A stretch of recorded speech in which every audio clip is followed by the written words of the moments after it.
Siri, Wolf's Glen Restaurant.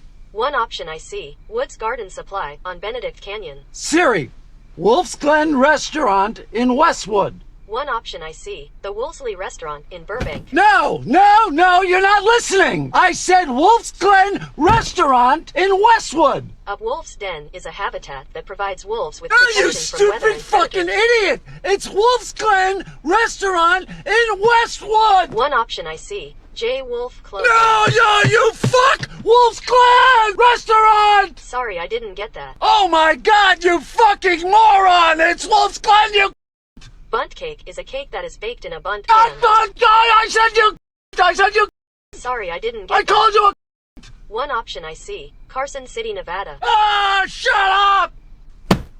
One option I see, wool glove. Shut the fuck up! Sorry, I didn't get that. Oh, fuck you! So, what did I think of Curb Your Enthusiasm Season 12?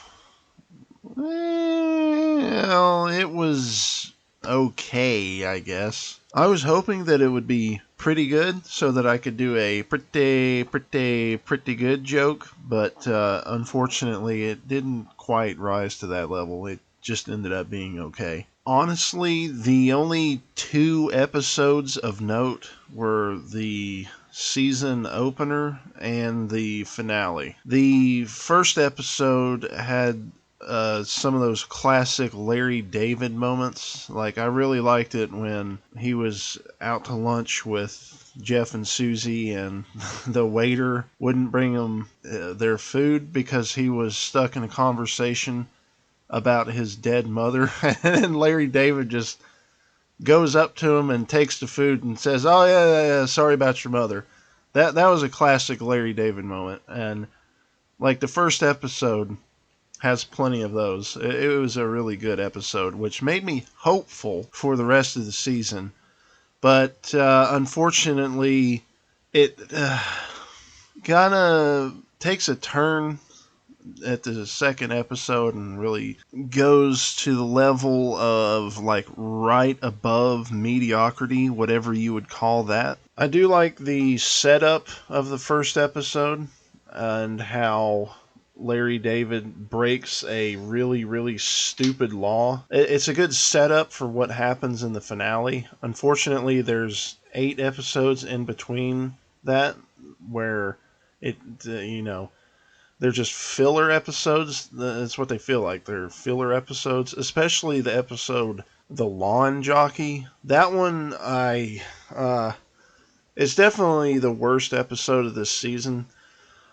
It's like really sitcom-y.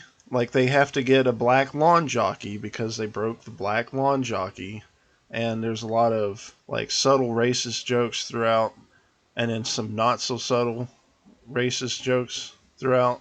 But and another problem I have with it is that in the next 8 episodes, like episodes 2 through 9, there's a lot of repeats of what he's done in past seasons in terms of what he does to set up the situation and the ultimate payoff that lands him in trouble. There's a lot of that. Like, the biggest example is how he tries to break up with his girlfriend Irma.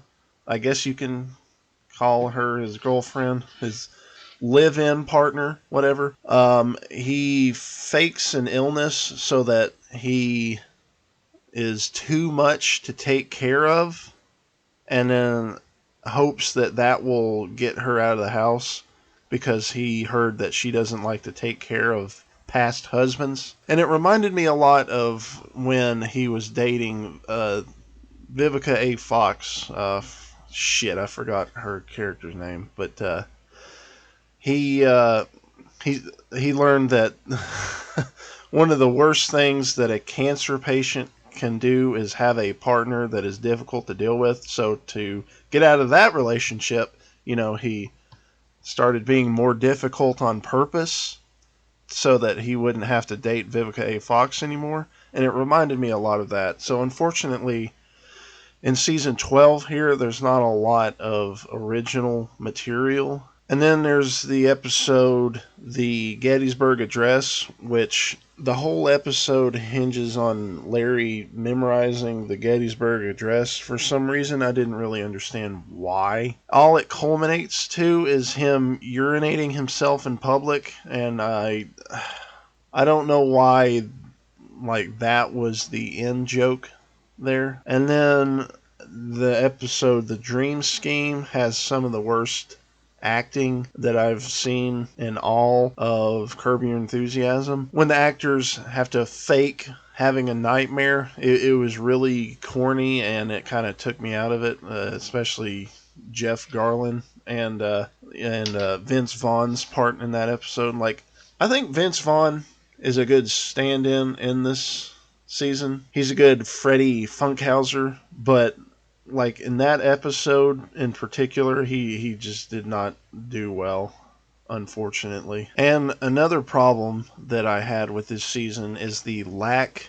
of meaningful characters throughout. And what I mean specifically by this is that it seems like there are some characters, some new, some old, that are in this season just because either Larry David wanted to work with them or they wanted to work with Larry David. And you could tell they really didn't know how to write them in. A good example is Cheryl and Ted Danson.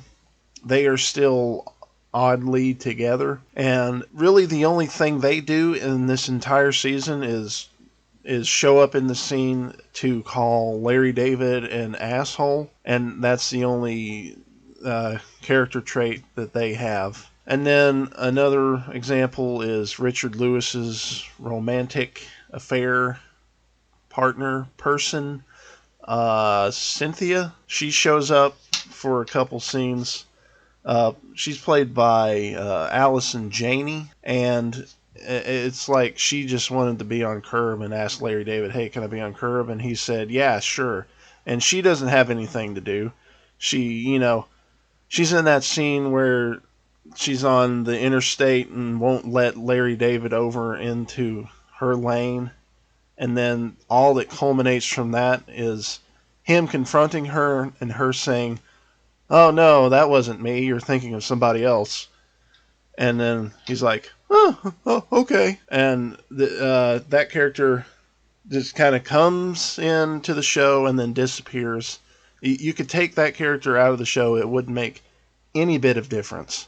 And that's what I don't like. And that's kind of what I don't like about this season as a whole, really, is that every setup here, it doesn't have a equally lofty payoff like it did in, like, especially the first 8 seasons of the show. Like, Larry David being Larry David would have extreme consequences. He would have consequences to his actions throughout the show. But in this season, I feel like the only thing that comes of anything is people calling him an asshole until we get to the finale, which I said is the other good episode of this season. So we can go ahead and talk about that finale. Now, what I like most about the finale is kind of a counterpoint to what I was just saying a minute ago. Everything that Larry David has done throughout the entire run of Curb Your Enthusiasm comes back to bite him in the ass, because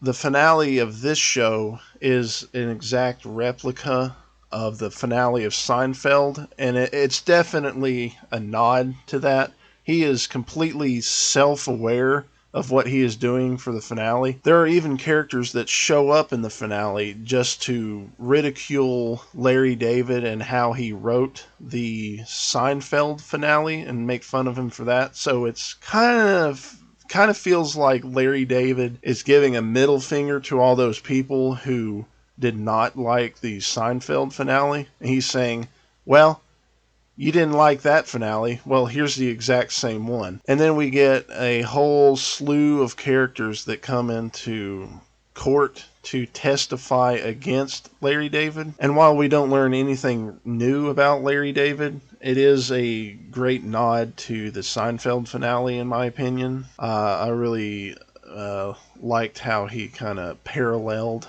the ending of this show to the ending of Seinfeld. And he really made himself out to look like an ass. He just cannot behave himself in court. And it's great. It's a great episode. And there are some characters that even come back that you might not even remember. Like, my favorite was the little girl from the NBC episode where, the episode's called The Doll. The little girl at the end when she runs into him in the bathroom, that little redhead girl, yeah, she comes back. So that's great. And then another great thing about the finale here is that they kind of do a little twist on the Seinfeld finale, because, in the Seinfeld finale, the last shot is the gang talking about what they were talking about in the very first episode about the buttons. And in Curb, he starts to do that. It's even the same dolly out shot of him talking about his pants tent, which is the very first episode of this show. But then, of course, Jerry Seinfeld shows up and say there was a mistrial. You're actually getting out of jail. And they kind of reminisce about how this is how they should have done the Seinfeld finale. So they're kind of kicking themselves in the butt. And I really like that callback to Seinfeld. It was a pretty creative way to do meta, to be meta. And also really like the last shot of this show, which is the gang on an airplane arguing as the famous Curb Your Enthusiasm theme song plays over them arguing. It kind of shows that, no matter where they are, no matter what happens, they're still going to be old assholes that just can't get over their differences and they're going to argue to death no matter what. And I think it was actually a really good finale for my favorite TV show of all time.